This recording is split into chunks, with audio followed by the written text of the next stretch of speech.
Buenos días para aquellos que habéis elegido continuar por la ampliación de contenidos. Vamos a empezar el bloque de física moderna con la física nuclear, que creo que es el tema más extenso. No porque sea el más extenso en sí, sino porque a nivel de segundo bachillerato es en el que más se puede avanzar, quizá.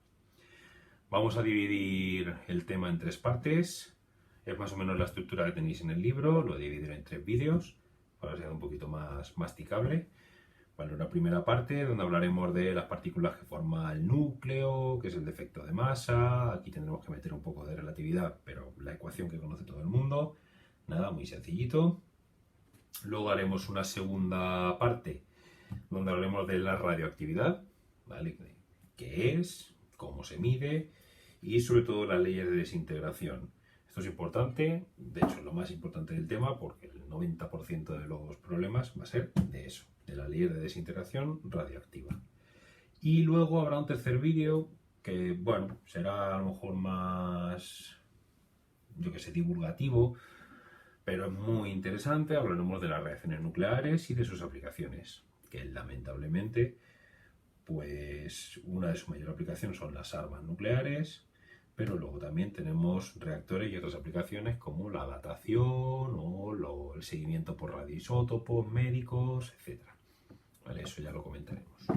Vale, de acuerdo, lo más importante esto. Entonces, para empezar, vamos a quedarnos con este esquemita. Bueno, con eso de ahí. ¿A qué me refiero con números? Bueno, lo primero, la física nuclear obviamente se refiere al núcleo. ¿Al núcleo de qué? Del átomo. Y en el núcleo del átomo sabemos que hay protones con carga positiva, neutrones sin carga eléctrica, porque hay otras cargas. Y ya está, no hay nada más, ¿vale? Porque los electrones están por fuera y no nos interesa. Entonces, lo primero que tendríais que pensar, que supongo que en algún momento ya lo hemos hablado, o lo habéis visto en química, o lo habréis pensado vosotros, es, si yo tengo voy a pintar los neutrones azules, yo qué sé, pues por ejemplo así, y los protones los voy a pintar rojos, todo por aquí, todo por aquí, todo por aquí, esto por aquí, mira qué bonito. Así. ¿Vale? Eso es un núcleo atómico. Voy a pintar otro para que quede así más simétrico. ¿Vale? Es un núcleo atómico que tendría 5 protones, 5 neutrones. La primera pregunta es, ¿por qué carajo están juntos? ¿Vale? Si los neutrones no tienen carga y los protones tienen carga positiva, deberían repelerse, no apiñarse todos juntos. Entonces esa es la pregunta que lleva a el descubrimiento de una nueva fuerza. Tenemos una fuerza que se llama fuerza nuclear, y tiene un alarde de originalidad fuerte.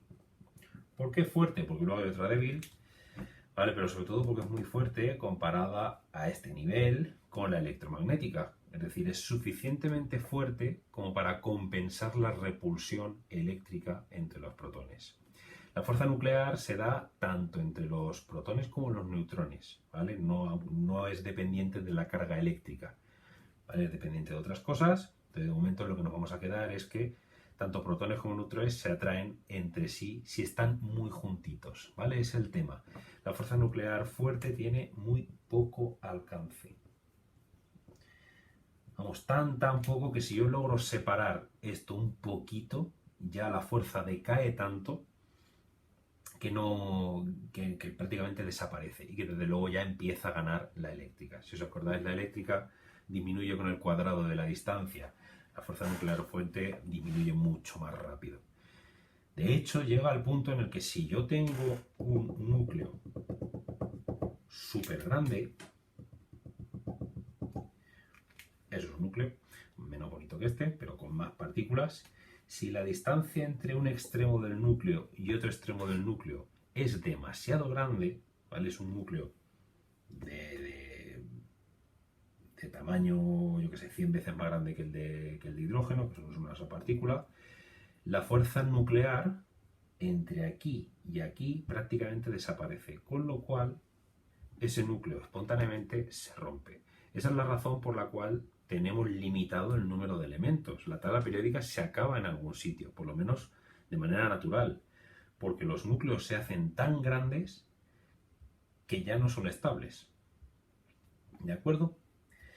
Entonces, eso nos limita pues a los 100 y poco, que yo creo que no llegamos ni a 100, de que sean estables en la naturaleza. ¿Vale? Entonces, tenemos ahí una fuerza nuclear, simplemente saberlo. Y que tenemos un tamaño... Bueno, ya lo sabéis de química, pero por si acaso, número de protones. A eso le llamamos número atómico.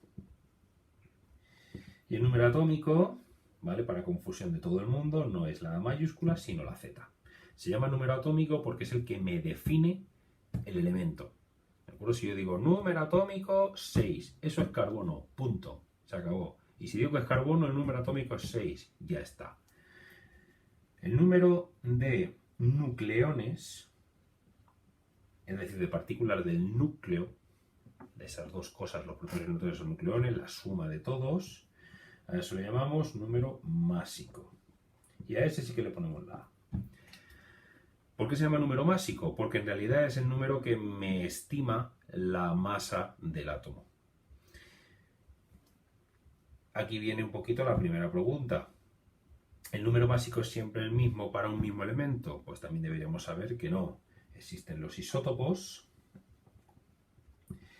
¿vale? Y los isótopos son elementos que obviamente tienen el mismo número atómico, es decir, son el mismo elemento, pero diferente número másico. De tal manera que podemos tener un carbono, pero podemos tener un carbono ligerito, un carbono más o menos así, y un carbono que se ha pasado de comer, ¿vale? Y que que pesa un poco más que los demás. ¿Cómo indicamos esos números? Pues, por ejemplo, con el caso del carbono, el número atómico lo ponemos abajo y el número másico lo ponemos arriba. El carbono típico es el carbono 12, ¿vale? Pero también conocemos, por ejemplo, con dos que os ponga, hay más, ¿de acuerdo? Son 3. Y hay isótopos, hay elementos que tienen un montón, ¿vale? Carbono 12 y carbono 14. Este no es radiactivo, este sí, por ejemplo. Este es más pesado, este menos, pero ambos son carbonos y a nivel químico funcionan exactamente igual. Lo que pasa es que el núcleo de este estará formado 1, 2, 3, 4, 5, 6 por 6 protones y otros 6 neutrones. Y este tendrá también 6 protones, pero tendrá 8.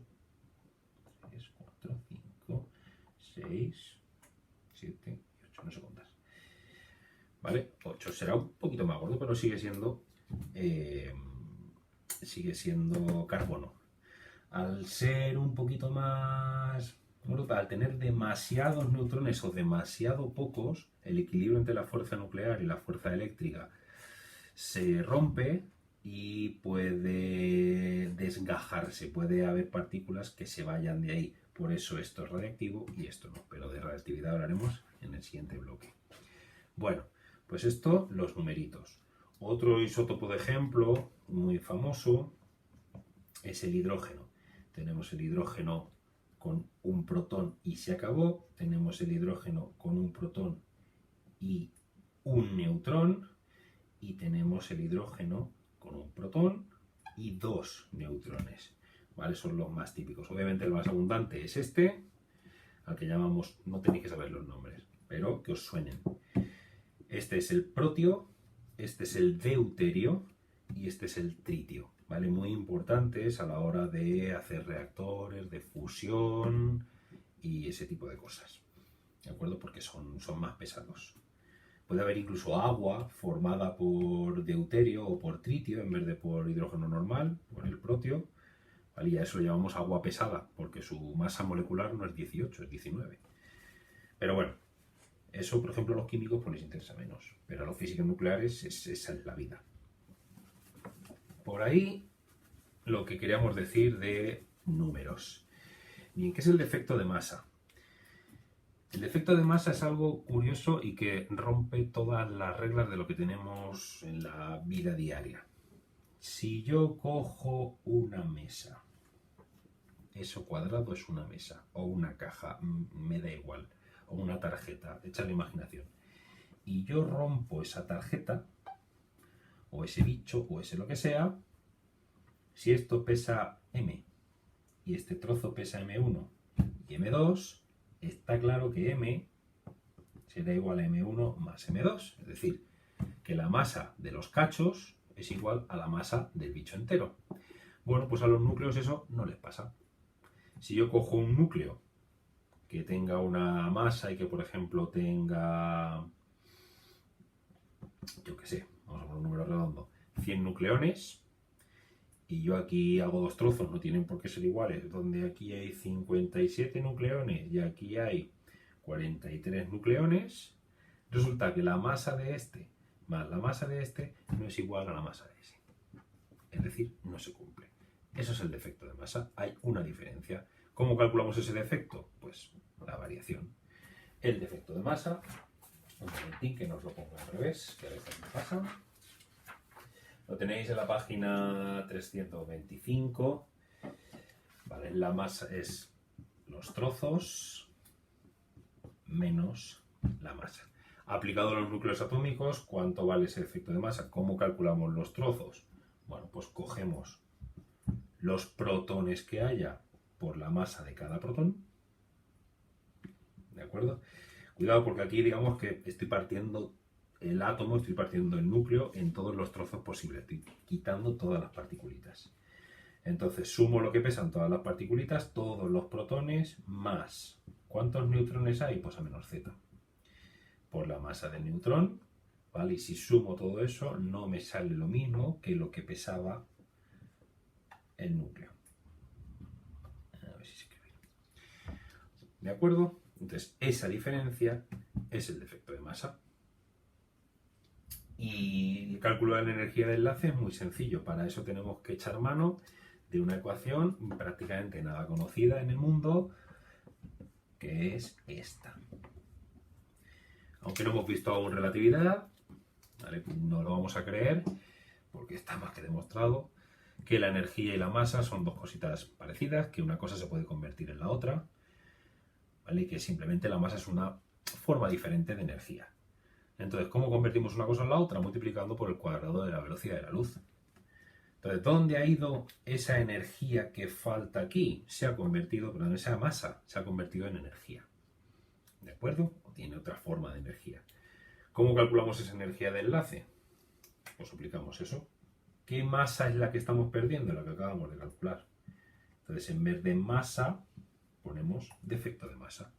Es decir, ¿qué parte de la energía de ese núcleo se ha convertido, y dale con energía, qué parte de la masa de este núcleo se convierte en energía si lo separamos todo? O cuánta energía, que es la otra interpretación, hace falta para mantener eso unido. ¿De acuerdo? Entonces simplemente el numerito que salga aquí lo metemos aquí y ya está. Los efectos de masa son mínimos, son súper pequeños, si los ponemos obviamente en kilos, y esta ecuación hay que ponerla en kilos. Pero como la velocidad de la luz es tan grande, eso es 3 por 10 a la 8 y encima está al cuadrado, unos defectos de masa muy pequeñitos nos pueden dar una energía muy grande. ¿Vale? Por eso la energía nuclear es un pepino, porque con nada que perdamos de masa tenemos una conversión a energía súper grande. ¿Vale? Por eso con un trocito así de uranio podemos producir más energía que con una habitación llena de TNT, ¿vale? De dinamita.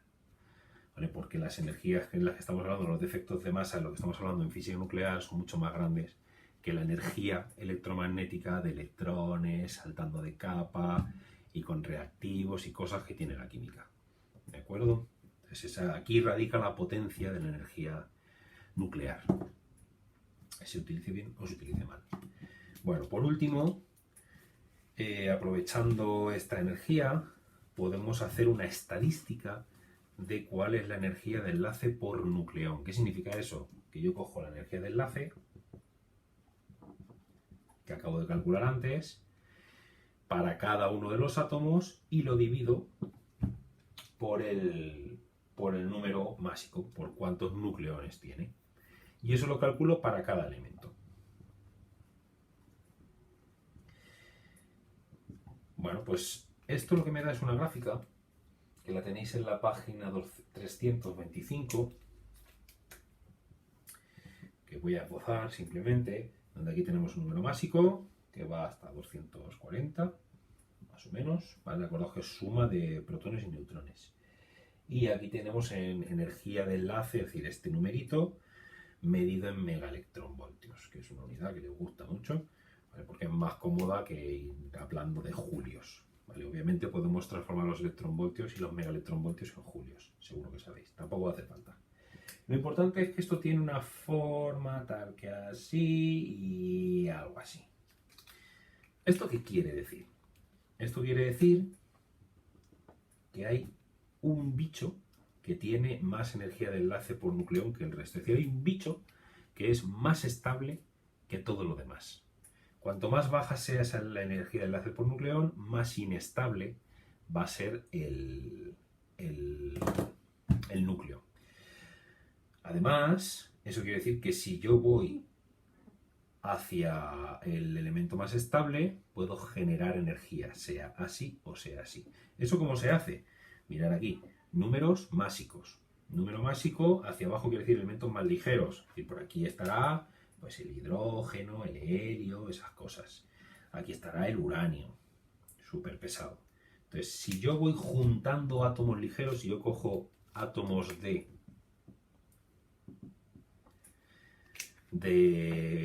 hidrógeno y me hago uno de helio, ahí estoy ganando energía, porque eso va a ser más estable que eso. ¿De acuerdo? Entonces, eso va a ser... A ver, habría que ver porque estos saltos de aquí, a veces esto no es tan sencillo. Pero en general, cuando yo junto varios átomos más ligeros en uno más pesado, ¿vale? Los junto acercándolos, que son lo chungo, acercarlos para que terminen juntos. Eso lo haremos cuando vemos la fusión. Si yo junto varios átomos ligeros para hacer uno más pesado, puedo generar energía. Pero también puedo coger uno pesado y romperlo en átomos más ligeros. ¿Hasta cuándo? Hasta que llego a ese bicho. Con este bicho no puedo hacer nada. Y este bicho es el hierro. ¿Vale? El hierro es el elemento más estable y con él la física nuclear se acaba. ¿Vale? No se puede hacer gran cosa. Nosotros podemos coger uranio, fisionarlo, que se rompa en trocitos más pequeños y ganamos energía. Podemos coger hidrógeno, ir juntándolo, o núcleos de carbono, o núcleos de, ¿vale? Siempre cosas ligeritas, ir juntándolo en cosas más pesadas y ganamos energía. Pero en cuanto eso se junte y lo que salga sea el hierro, se acabó. ¿Vale? Eso es, por ejemplo, lo que marca la muerte de una estrella. Una estrella va juntando hidrógeno, luego va juntando helio, luego va juntando boro, carbono, nitrógeno, va juntando cosas cada vez más pesadas. Cuando va acercándose al hierro, la estrella ya no puede sacar energía, colapsa, explota, se queda como enana blanca. Bueno, cosas que le pasan a las estrellas. Eso da para otra clase.